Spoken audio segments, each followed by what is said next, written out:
Sahajam karma kaunteya sadosham api na tyajet sarvarambha hi doshena dhumena agniriva avrita.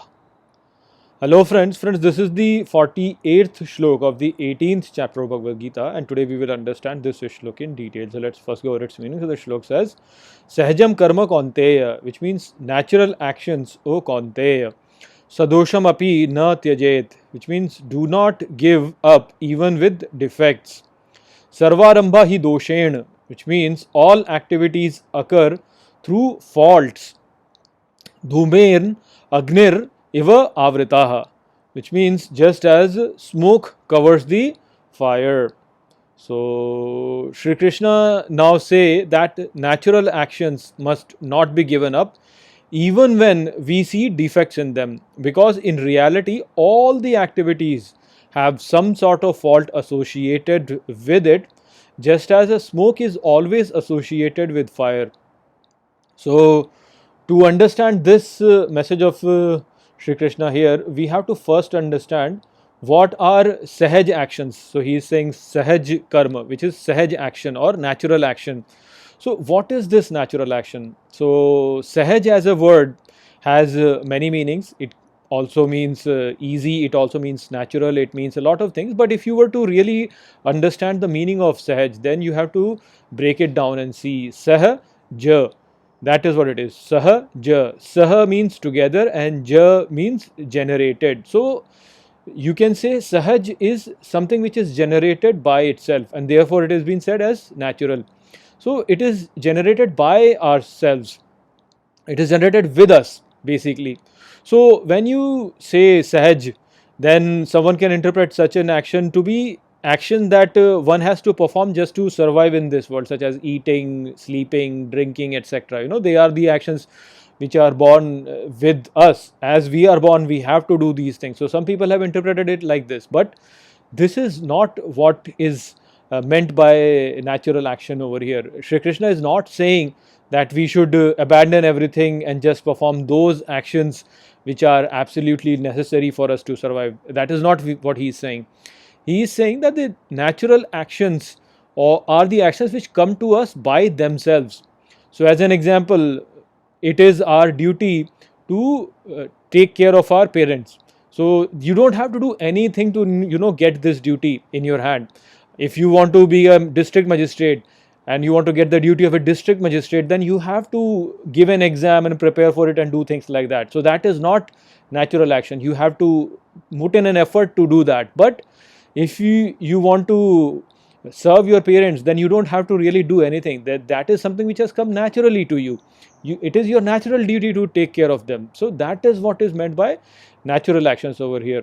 And the idea actually is a little bit more deeper than that. It's basically an action which comes to you naturally. You don't have to really make an effort to get that action in your lot. That action just comes to you. So as an example, in Ramayana, Sri Ram didn't really go out marching to Lanka and say, no, I'm going to establish Dharma, and so I'm going to kill this demon Ravana. He didn't do that.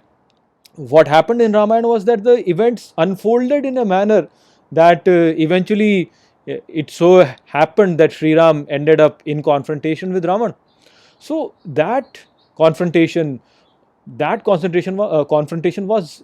natural for Sri Ram. So that is the sahaj action. That is the natural action.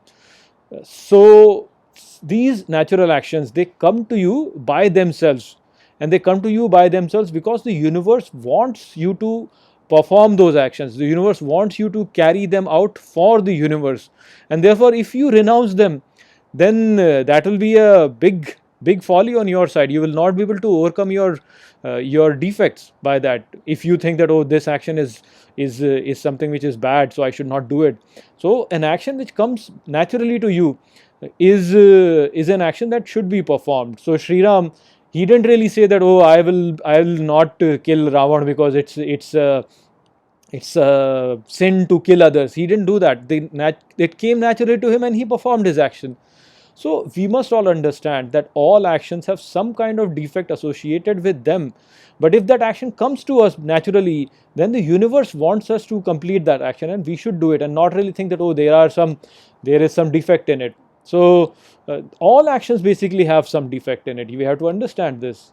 For example, speaking the truth is considered to be a pure action. It's said that it's a very good action to speak the truth. But speaking truth can be very hurtful to the feelings of others. And so it's some sort of violence, it is, right? Because if you're hurting others' feeling, then it is some sort of violence. So in that sense, then by that logic, you should say that you should not speak the truth because it is hurtful, it is violent.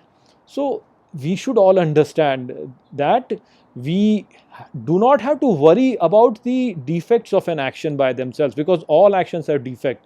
What we have to worry about is that action in my lot or not? Is that my swadharma or not?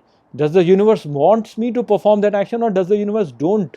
So we have to understand that, and once we realize that the universe wants me to do this action, then without giving a second thought, fulfill that action.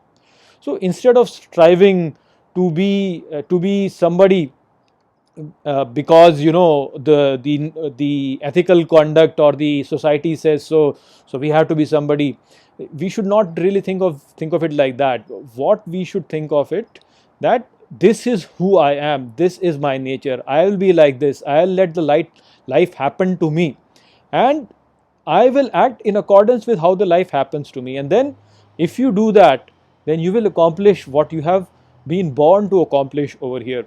So don't really worry too much about ethics and unethics. Oh, is this something which will give me, which is sin, or is this something which is good?